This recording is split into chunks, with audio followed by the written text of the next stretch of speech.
Olá, sejam bem-vindos e bem-vindas a uma edição especial do Inteiro Teor, em homenagem à Amazônia. Celebrada no mês de setembro, a maior floresta tropical do mundo é fundamental para o equilíbrio ambiental e climático do planeta.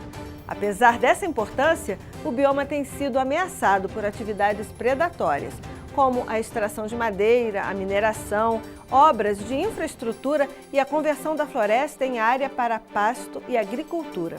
A luta contra essas ameaças muitas vezes chega à justiça. Fique comigo e confira. Justiça Federal dá início ao programa Priorização da Jurisdição Ambiental da Primeira Região. Decisões judiciais garantem direitos a povos indígenas e representam também proteção à Amazônia. Começa agora. Vem comigo.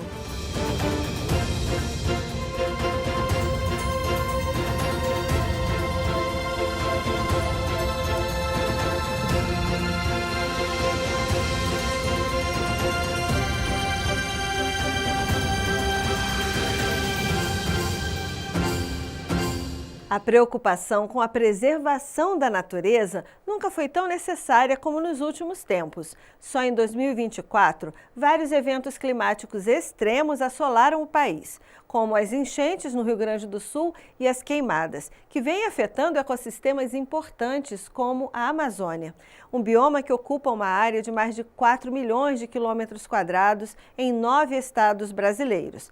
Acre, Amapá, Amazonas, Pará, Roraima, Rondônia, Tocantins e parte do Maranhão e do Mato Grosso.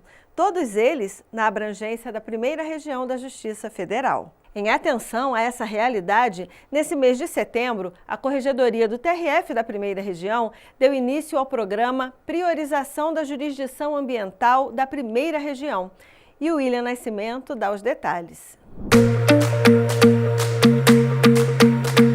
A primeira iniciativa do Programa de Priorização da Jurisdição Ambiental foi uma capacitação voltada a juízes e servidores que atuam especialmente na região da Amazônia Legal. O objetivo é reduzir o número de processos pendentes e também fortalecer a capacidade das equipes em lidarem com questões ambientais complexas. O que é que está acontecendo realmente na Amazônia Legal e por que é necessário que o Judiciário tenha uma atenção específica quanto a isso, principalmente considerando a COP e o foco todo que haverá sobre o Judiciário a partir do final desse ano.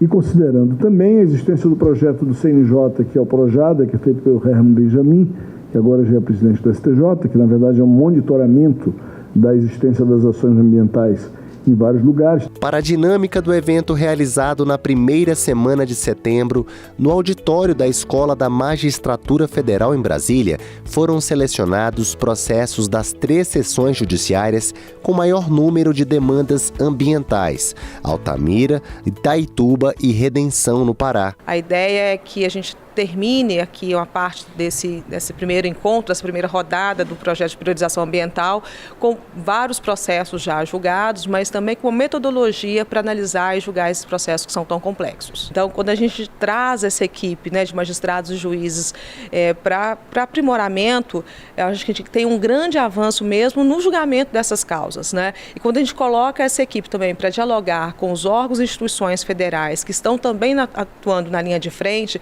eu acho que a gente ganha muito otimizar todo esse esforço e esse conhecimento, porque a gente não faz nada sozinho. Os órgãos a que se refere a magistrada são o Instituto Brasileiro do Meio Ambiente e dos Recursos Naturais Renováveis, o IBAMA, e do Instituto Chico Mendes de Conservação da Biodiversidade, o ICMBio, que reafirmaram a importância do trabalho conjunto e o viés econômico dos delitos. É contribuir para que a gente possa ampliar o conhecimento das unidades de conservação e, com isso, propiciar análises mais assertivas e aproximar mesmo o ICMBio da Justiça Federal, para que a gente possa sempre estar em parceria, sempre trabalhando para que os processos sejam realmente conclusos e tenham um andamento adequado. São raros os casos dos delitos ambientais que não têm um viés econômico.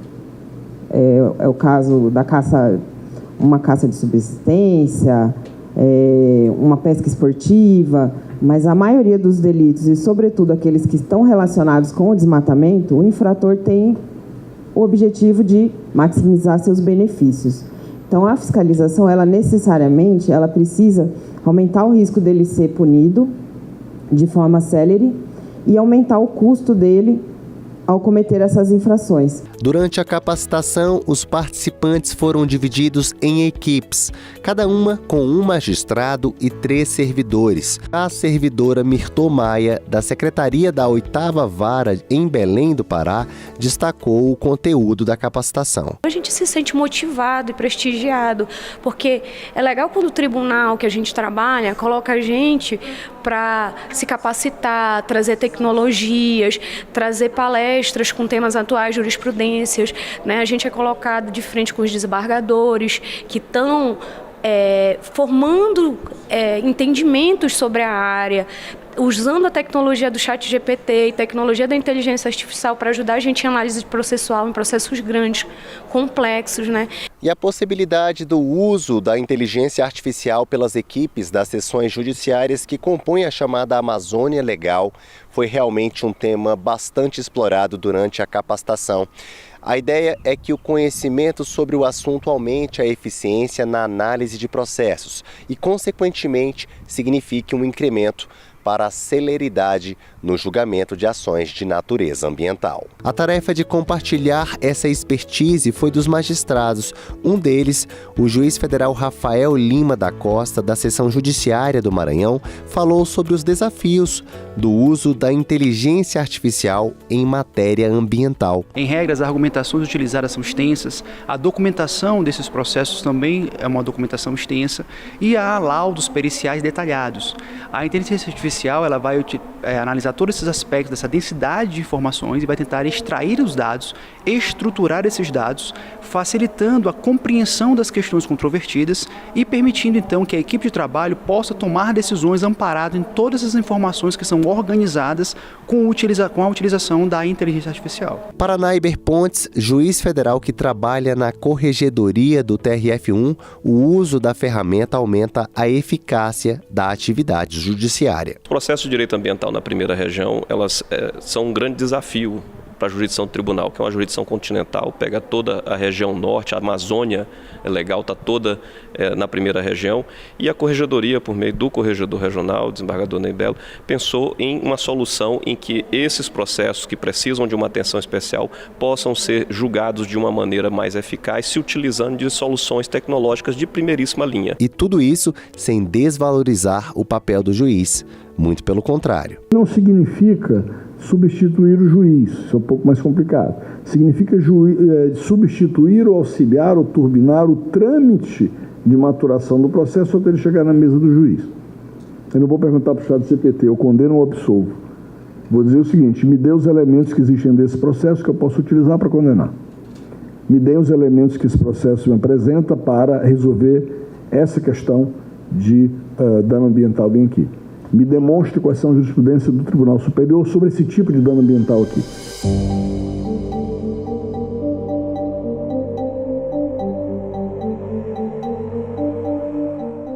Os povos indígenas são considerados os guardiões da Amazônia, pois suas práticas e conhecimentos contribuem para a conservação da floresta.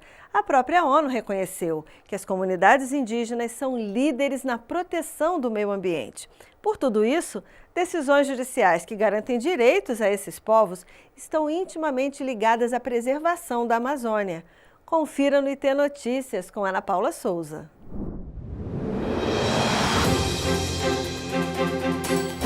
Olá! O TRF da Primeira Região fixou um prazo de 24 meses para que a União e a FUNAI concluam a demarcação da terra indígena Guanabara, localizada nos municípios de Assis Brasil e de Sena Madureira, no Acre. Um processo iniciado em 2003 e ainda não concluído. De acordo com a desembargadora federal Rosana Neuer Alves Kaufmann, relatora do processo no TRF1, apesar de a jurisprudência do Superior Tribunal de Justiça reconhecer que a demarcação de terras indígenas é um procedimento complexo, exigindo tempo e recursos significativos, isso não justifica a demora excessiva que pode restringir os direitos dos indígenas. E a Justiça Federal no Pará concedeu liminar determinando a paralisação de obra localizada em área de preservação permanente no distrito de Alter do Chão, em Santarém.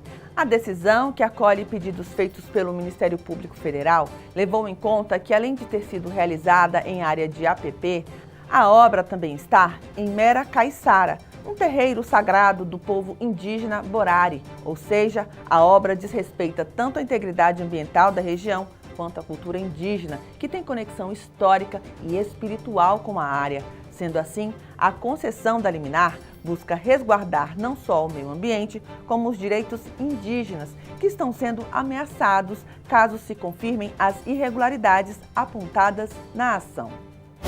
A 11ª turma do TRF1 manteve a sentença da Justiça Federal em Roraima, que condenou a União, a FUNAI e o Estado a apresentarem um plano para restabelecimento das bases de proteção etnoambiental Corecorema, Serra da Estrutura e Demarcação, localizadas na terra indígena Yanomami. Além disso, foi determinado que em até 120 dias após a apresentação do plano, sejam reativadas as bases com estrutura e pessoal.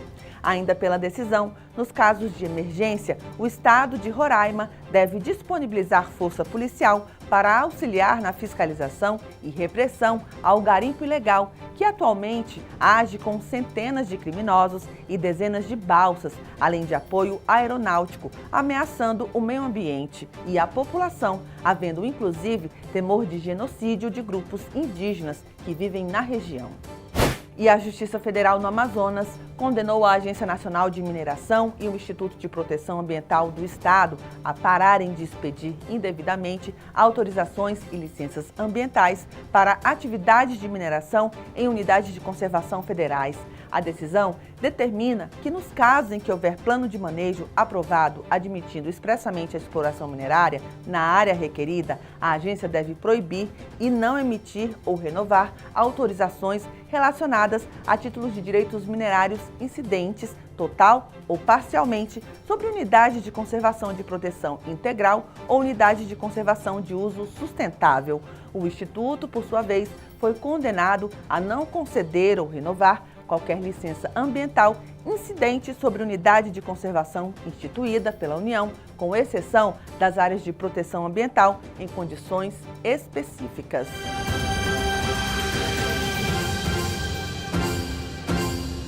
Por hora, vamos ficando por aqui, mas você pode continuar acompanhando as novidades do TRF1 nas redes sociais. Estamos no YouTube, no Facebook e no Instagram. E na semana que vem estou de volta com mais uma edição do Inteiro Teor. Até a próxima. Tchau!